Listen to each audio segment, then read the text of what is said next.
안녕하세요, 종쿤입니다. 이번 시간엔요, 이제 주역에 대해서 알아보도록 하겠습니다.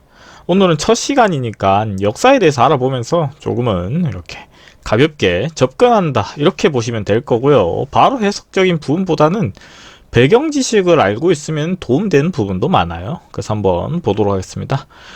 일단은 역사적인 사실 위주로 담았어요. 어찌됐든 역사라는 게 조금 국가적인 이야기도 나올 수 있고요. 종교적인 이야기도 나올 수 있는데 제 개인적인 생각이 아니라 역사적인 사실이다, 이렇게 접근하시면 좋을 것 같아요. 물론 유튜브라는 게 조금은 보는 사람이 다양하다 보니까 관점이 사람마다 다를 수가 있기 때문에 그냥 한번 짚고 넘어가는 부분이에요. 그리고 서론, 주역이란 명리학의 기원이 되는 이론이다라는 얘긴 제가 많이 했었죠. 이론이며 주역을 활용하면은 무엇을 할 수 있는가, 사주만 잘 보면 되지 않나 이러는데, 그게 아니라 처음엔 사주를 먼저 시작해야 되고요. 기초적인 배경은, 왜냐하면 주역에서도 사주가 운용되는 부분들이 겹치기 때문에. 그래서 주역을 공부하고 그 다음에 다시 사주로 넘어가는 부분이에요. 주역이라는 게 어떻게 보면은 접근하기가 조금 어려운 부분도 있기도 하고, 그걸 활용해서 구성학이라든지 유김이라든지 기문둔갑이라든지 쭉쭉쭉 나가는 부분들도 있고, 반대로 사주에도 운용되는 부분들이 있다 보니까 제가 설명해 드린 부분이니까 알아두시면 좋습니다. 특히나 명리에 대해서 이렇게 조금 더 깊게 공부하실 분들은요, 활용 가능성이 늘어납니다. 그래서 오늘은 역사에 대해서만 이야기하고 보도록 할게요. 일단은 5000년 전이죠. 반고의 신화라고 해서 뭐 잘 몰라요, 이거는. 그러니까 뭐 어떤 거인이 있는데 세상이 원래는 어둠 세상이었고 뭐 아무것도 없었는데 이 아래서 거인이, 반고란 거인이 태어났어요. 그래서 팔을 위로 들으니까 그게 뭐 양기가 되고 하늘이 되었다, 음기가 아래로 내려가서 땅이 되었다, 그죠? 그리고 하루에 10자씩 성장해서 이렇게 거인이 되었다. 그리고 반고가 죽고 그 육체가, 뭐 액체는 강과 바다가 되었고 뼈와 살은 산과 들이 되었다는 신화가 있어요. 중국 신화입니다. 그래서 그게 사실이에요? 라고 물어본다면은 그리스 로마 신화, 그리고 우리 단군 신화 있죠. 마늘과 쑥을 먹어서 호랑이는 어떻게 보면은 중간에 그만뒀고 곰은 이제 웅녀가 되었다, 이런 신화. 그리고 더 나아가서 뭐 성경이랑 불경 이런 것들이 뭐냐 이렇게 말하면 신화죠. 말 그대로 신의 이야기란 말이에요. 옳고 그름에 대해서 접근해 본다면은 뭐 다양한 관점이 나오다 보니까 그 부분에 대해서는 설명을 안 할게요. 그냥 반고 신화다, 이렇게 보시면 될 것 같아요. 그리고 3500년 그리고 2600년 전에 이제 또 삼황오제라고 해서 3명의 황제, 5명의 임금이라는 말이에요. 근데 거기서 말하는 3명의 황제는 이제 천황, 지황, 인황이라고 해서 어떻게 보면은 하늘, 땅, 그리고 인간, 이렇게 볼 수 있고요. 그 다음에 복희, 하우, 대요라고 해서 뭐 그렇게까지 디테일하게 외울 필요는 없어요. 시험에 나오진 않습니다. 근데 뭐냐면은 결론적으로 이건 일반인들도 많이 아시죠. 하도낙서, 팔괘, 15마방진. 다시 말해서 15마방진이라고 해서 합수가 15가 되는 9개 이렇게 구성학이에요. 5가 중간에 있고 나머지 숫자가 대각선 방향으로 있겠죠. 그래서 초창기에는 합수가 15인데 24절기를 대입해서 361이라고 표기를 했었죠. 근데 지구가 이렇게 돌아가다 보니까 뭔가 안 맞아요. 그래서 5일을 추가를 하고 그 다음 더 나아가서 그래도 살짝 뭔가 안 맞는 부분이 있다 보니 4년에 한 번씩 윤달을 대입했죠. 그래서 365.251이죠. 그러니까 4년에 한 번씩 1일이 플러스가 돼서 윤달이 뜨는 거죠. 하루가 더 플러스 되죠. 그래서 천간과 지지, 달력에 대한 개념이 이때 이제 생겼어요. 그리고 BC 1600년에서 1050년 은나라죠. 거기서 오행이 등장했고 1050년부터 250년에 주나라가 등장하는데 여기서 괴라든지 효라든지 이런 것들이 등장했어요. 그리고 반대로 석가모니는 450, 480 이쯤에 석가모니가 등장합니다. 그리고 공자도 조금 더 앞시대이긴 한데 뭐 그리 다르진 않습니다. 근데 주역을 사용했고 사주 체계를 이제 등장하고 음양용이 등장했는데 공자가 공부를 해서 활용했다 이렇게 접근을 해야 되지 공자가 만드는 사람은 아닙니다. 여기서 중요한 부분이에요. 공자가 이제 책 껍데기가 옛날 사람들은 이제 지금처럼 이렇지 않잖아요. 포용지가 없잖아요. 그러니까 소 가죽으로 이렇게 책 표지를 만들었는데 그게 3번 달아서 3번 다시 겨워서 그때 당시에 옛날 시대죠. 지금과 다르죠. 그러다 보니까 이렇게 낡아도 또 그걸 보고 공부했다. 이런 부분이지 공자가 만들어낸 이론은 아니에요. 그 전부터 있었습니다. 공자가 그걸 활용을 잘 했다 이 부분이죠. 그리고 이 시대에는 이제 주나라 때 진시황인데 진시황하고 명리학하고는 관련이 좀 없기 때문에 그냥 진시황이다 이러고 끝이에요. 왜냐면은 이 사람이 명리를 이렇게 뭔가 업적을 세운 부분이 아니기 때문에.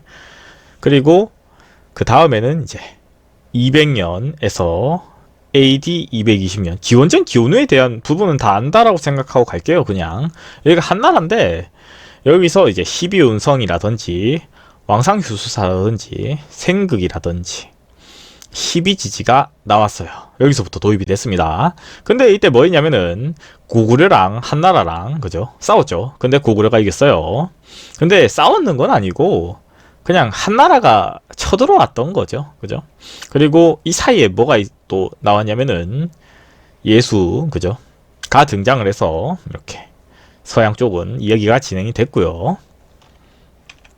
그리고 수나라 때 합형충파행이 등장했어요. 그리고 고구려랑 수나라랑 싸웁니다. 근데 여기서 수나라가 져서 무너져요. 그리고 고구려가 이기죠. 그리고 당나라가 생깁니다. 근데 당나라가 생기는데 여기서 또 반전이 있는데 당나라랑 신라랑 이렇게 합쳐서 고구려랑 싸우죠. 고구려는 서울이고요. 신라는 조금 경상도라고 보시면 돼요. 지역상. 그랬을 때 이렇게 같이 합세해서 신라가 통일을 이루죠. 그죠? 그리고 송나라 때 십성이 등장해요. 그리고 공망이 등장합니다. 그리고 명나라 때 채신 용신이 등장을 해요. 여기서 용신론이 드디어 등장합니다. 명리에서 중요한 부분이죠. 그리고 청나라 때 입고론이 등장하고요. 신살론이 등장하고 격궁론이 등장합니다. 근데 이때 당시에 이 격궁론은 조금 현대랑은 안 맞아요. 조금 뭐 옛날 고서를 보신 분들은 아시겠지만은 난이도가 엄청 높습니다. 격국이 제가 이렇게 쓰는 격이랑은 진짜 격이 다를 정도로 압도적으로 말도 안 되는 난이도를 자랑하는데 제가 나중에 격국에 대해서 이제 조금 더 디테일하게 들어갈 부분이 있다면은 그 부분에 대해서는 제가 따로 설명할게요. 신살론도 여기서 이미 500가지 신살론이 등장하는데 제가 저번에 말씀드렸었죠. 어디서 말했는지는 기억이 안 나는데 영상 중에 아마 있을 겁니다. 신살이 500개가 있는데 다 안 쓰니까 네 버리라고. 그리고 청나라에 또 입고론이 등장했는데 입고론은 뭐 유용하게 활용 잘 하죠. 잘 모르시는 분도 많죠. 그리고 조선에 이제 명리학이 등장을 해요.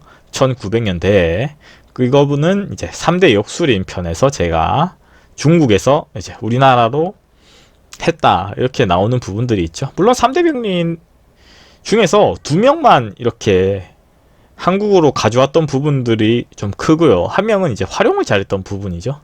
네, 그리고 한 명은 또 제자가 없었기 때문에 조금은 그때 당시에 재물적인 부분에서 풍부했지 않았나. 그리고 나머지는 이제 명예라든지 아니면은 이렇게 인복이 좋았다라고 제가 역술인편에서 설명했던 부분 참고하시고요. 그리고 구성학의 역사에 대해서 보자면은 시초는 주역이랑 마찬가지인데 이 거북이 등에서 낙서를 했다라고 제가 말씀드렸잖아요, 아까 전에. 근데 운영하는 부분은 대표적으로 제갈공명이 조금 유명해요. 그래서 이거 갖다가 뭐 했냐면은 전장의 승패를 미리 예측하고 추측하고 나중에는 이게 기문둔갑으로 발전이 되는 부분이기도 해요. 근데 그렇다고 해서 구성하기 뭐 약하냐, 기문둔갑이 세냐, 이건 또 아니고요. 그건 이제 개인의 쓰기 나름이에요. 운영하기 나름이에요. 그런 부분이라고 보시면 되고요.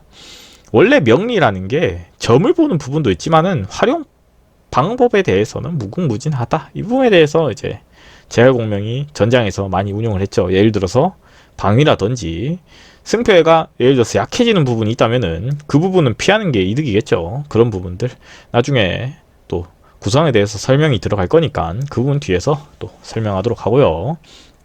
근데 여기서 의문이 들 겁니다. 왜 명리학은 한국이 압도적으로 유리한지에 대해서 제가 또 이어서 설명해 드릴게요.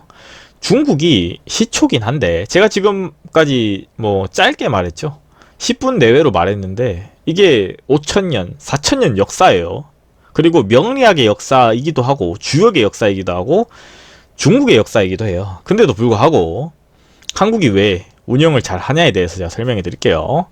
중국은 시초이지만은 시간이 흐르면서 공산당이 자리를 잡게 돼요. 초대 마오쩌둥이 이렇게 1893년에서 1976년에 집권을 해서, 물론 여기서 시험에 안 나오기 때문에 저 수치는 그렇게까지 외울 필요는 없어요. 그냥 내용만 맥락적으로 아시면 됩니다. 배경 지식만. 그래서 정권 교체가 되었는데 여기서 정권에 대해서 이제 마오쩌둥이 내려왔어요. 비판을 해요. 근데 마오쩌둥 역시 정권을 잘못 운영을 했는 건 사실이잖아요. 그런 부분은 뭐 역사적인 부분인데 굳이 제가 구질구질하게 설명할 필요는 없고, 어찌됐든 마오쩌둥이 그때 정권을 비판하는 걸 보고 그 대학생들을 지지해 줍니다. 그래서 그 아이들이 홍위병이라고 해서 부유한 것들 나쁜 거다 이런 식으로 선동을 뭐 당했다라고 보는 게 맞겠죠, 사실상 역사적으로 봤을 때. 그래서 이 부유한 건 나쁜 거다, 역사적으로 이런 것들은 나쁜 거다 이러면서 스스로의 이제 역사를 파괴합니다. 이것이 문화대 혁명이에요. 1966년부터 1976년까지 10년 동안 이루어지는데 어느 정도 수준이냐면은 이 뭐 세뇌라고 보면 세뇌고 선동이라고 보면 선동인데, 세상에서 가장 빨리 팔린 책이 2위가 10억 부인데 이게 마오쩌둥의 어록이에요. 그리고 그 다음으로 많이 팔린 게 성경이라고 하는데 이제 현실적으로는 이 성경이랑 마오쩌둥의 어록은 팔린 게 아니라 홍보죠. 그렇기 때문에 취급은 인정은 못 받아요, 사실상. 한국 기준으로 가장 많이 팔린 책은 수학의 정석이고요. 세계적으로 가장 많이 팔린 책은 돈키호테예요. 왜냐면은 파는 게 아니라 판매라는 게 돈을 주고 팔았는 거잖아요. 근데 이렇게 나누어 주면서 자기의 사상이나 자신의 이런 종교적인 부분을 이제 권장하는 부분은 홍보로 들어가기 때문에 조금은 그런 부분에 대해서는 팩트 체크는 들어가야 될 부분이에요. 실제로 이런 상식을 모르시는 친구들도 많아요. 반대로 전문적으로 아시는 분들도 많습니다. 다 그런 걸 뭐 당연한 걸 얘기하나 이런 식으로 하시는데 아닌 경우가 있으니까 제가 한번 짚고 넘어가는 부분이에요. 저는 뭐 좋아하고 나빠 싫어하고는 없어요. 그리고 문화 대혁명 때 또 무슨 일이 일어났냐면은 3대 성인이라고 부르죠. 그죠? 석가모니, 그리고 예수, 그리고 공자 이렇게인데, 그 다음에 4대가 되면은 이제 네가 너 자신을 알라, 그죠? 소크라테스까지 등장하는데, 어찌됐든 3대 성인이라고까지 불리는 우리 공자가 이제 좀 유명하긴 하죠. 근데 이 공자의 서적을 불태워버려요. 이거는 어떻게 보면 엄청 고급적이고 엄청 전문적인 부분인데, 중요한 부분인데, 공자가 명리를, 철학을, 그죠? 엄청 운용을 하고 더 뭔가를 이렇게 많이 했었을 텐데도 불구하고 나쁜 거다, 돈 많은 거는 나쁜 거다 이런 식으로 말하면서 셀프로 태워버립니다. 그리고 공자의 묘도 이제 파괴를 하고 부관참시라고 해서 죽은 자를 이제 한 번 더 형하는 거예요. 근데 그런 식으로 또 하고 공자의 후손도 있겠죠. 그 후손들을 이제 억압을 하고 어떻게 보면은 이제 너희들은 이제 뭐 국가 반란 뭐 이런 쪽으로 나쁜 사람들이다. 너희들은 범죄자다. 뭐 이런 식으로 하면서 공자의 후손들을 억압을 많이 했어요. 그 짧은 10년간 문화대혁명 때. 그래서 이제 공자의 직계 후손이 있는데 대만에 있었는데 이제 거기에서 제사를 지내고 더 이상 이제 중국이 아니라 대만에서 이제 이렇게 살고 이렇게 살게 됐죠. 살겠다고 선포도 했고. 그러니까 이제 나중에 돼서 어찌됐든 10년이 지났잖아요. 그 이후에 이제 중국에서 돈을 지원해 줄 테니 제발 와 달라라고 했는데도 거절당했죠. 왜냐면은 그럴 필요가 없으니까 굳이 갈 이유가 없기 때문에. 그죠? 그리고 이 역사적으로 우리나라도 그렇지만은 돈으로 못 사는 게 많아요. 우리나라도 이렇게 개발하다가 역사적으로 엄청 중요한 물건들이 나오면은 공사 중지됩니다. 그리고 그 역사적인 문화를 이렇게 발굴하는데 엄청 돈을 투자를 하죠. 국가 예산을 쓰더라도. 왜냐면은 그거는 돈을 주고도 살 수 없는 것도 세상에는 있어요. 아무리 자본주의라고 하더라도 돈보다 가치가 있는 부분들이 많죠, 세상에는. 어찌됐든 그러므로 옛날에 중국의 아편전쟁으로 1840년에서 1860년에 타오에 의해서 박살이 났었죠. 물론 그 부분도 이야기는 길지만은 짧게 말하면 박살이 났어요. 타오에 의해서. 근데 그 다음에 마오쩌둥이 문화대혁명이랍시고 셀프로 10년간 또 박살이 났어요. 그래서 공자의 후계도 잃었고 4천년 역사도 잃었죠. 그리고 더 나아가서 도덕성도 잃었죠. 왜냐면은 이제 공자나 뭐 맹자라든지 뭐 여러가지 학자들이 점을 보는 사람들이 아니에요. 이 철학이라는 게 근본적으로 뭐냐면은 선하게 살자라는 의미예요. 종교도 마찬가지입니다. 종교의 의미도 우리가 남한테 해하면은 돌아온다는 이 권성진학의 메커니즘을 가지고 있어요. 그러니까 해하지 말자라는 건데 이게 자본주의랑 결부되다 보니까 이상한 길을 가게 됐는데 일단은 그렇습니다. 원래 의미는. 그래서 도덕성이 없어졌죠. 그래서 4천년이라고 하는 부분은 신화가 좀 인정이 안 되는 부분도 있다 보니 그렇게 된 거고요. 그래서 지금은 보이스피싱이라든지 좀 범죄도시도 실제 상황을 이제 드라마로 만든 거죠. 영화로. 그러다 보니까 조금은 후진국이 돼버렸죠. 그렇게까지 4천년간 제가 짧게 얘기했지만은 어마어마하게 이렇게 노력해왔던 철학적인 부분들이 다 증발돼 버렸죠. 그리고 반대로 문화대혁명 이후로 없어졌어요. 저쪽은. 그래서 딴 나라의 것을 자기 걸로 이제 주장은 하는데 주장한다고 주장될 것 같았으면은 세상이 쉬울 텐데 그렇게 쉽지가 않아요. 그랬으면은 우리가 문화재 개발하는데 투자를 안 하죠. 반대로 한국 같은 경우에는 선진국이 되기 위해서 모든 방면에서 노력을 많이 했었죠. 솔직히 말해서요. 노력을 떠나서 국기에 괴가 들어가 있거든요. 이거는 압도적으로 유리하다고 밖에 볼 수가 없죠. 다음 시간에 나올 내용인데 주역의 괴에 대한 부분들이 설명이 될 텐데 조선 국계는 8개가 들어가 있고요. 대한민국 국계는 4개가 들어가 있어요. 이미 한국 사람이면은 상위적인 부분에서 이미 괴에 대한 스토리가 들어가기 때문에 유리할 수밖에 없죠. 그리고 반대로 뭐 일본으로 또 좀 넘어가긴 넘어갔는데 일본은 좀 선진국이다 보니까 간절함이 조금 적었는지 아니면 미국의 견제가 있었는지 성장이 조금 지체되는 부분도 있는 게 사실이죠.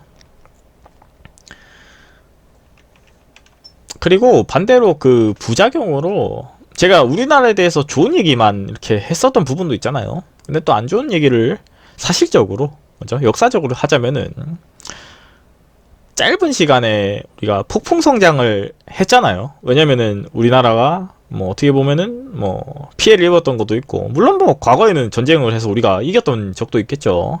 근데 이제 어쩌다 보니까 이제 피해를 본 부분도 있다 보니 그렇게 살지 않겠다라는 뭐 간절한 부분이 있었을 수도 있고요. 그 부작용으로 사교육부라든지, 왜냐면 나는 공부를 못했어도 내 자식은 시키겠다는 뭐 부분들, 그리고 뭐 교통사고 발생률이라든지, 왜냐면 차가 없었던데 생겼으니까, 그리고 노동시간, 돈을 벌기 위해서 시간, 몸을 많이 갈아 넣었었죠. 그 다음에 반대로 갈아 넣은 대가로 이제 뭐 흡연이라든지 음주라든지 이런 거에 의존할 수밖에 없는 부분도 있겠죠.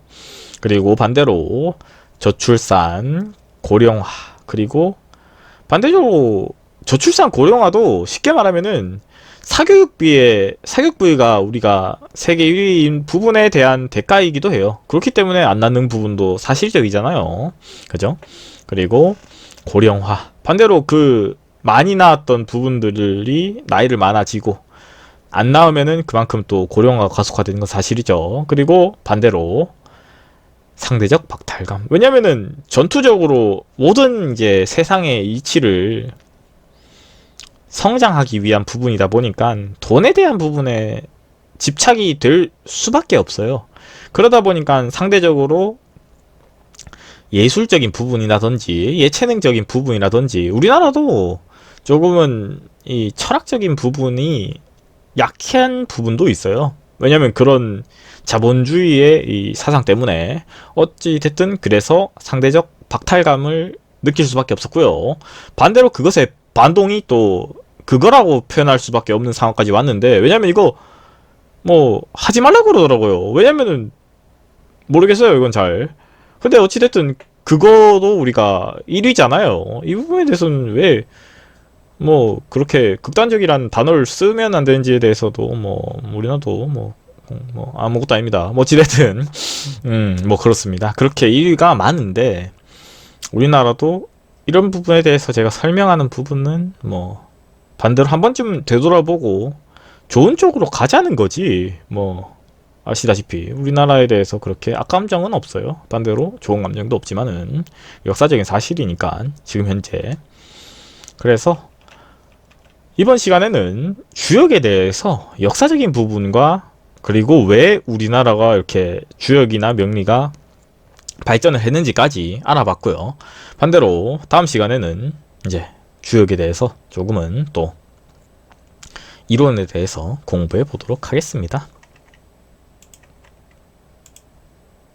구독과 좋아요는 저에게 큰 힘이 됩니다.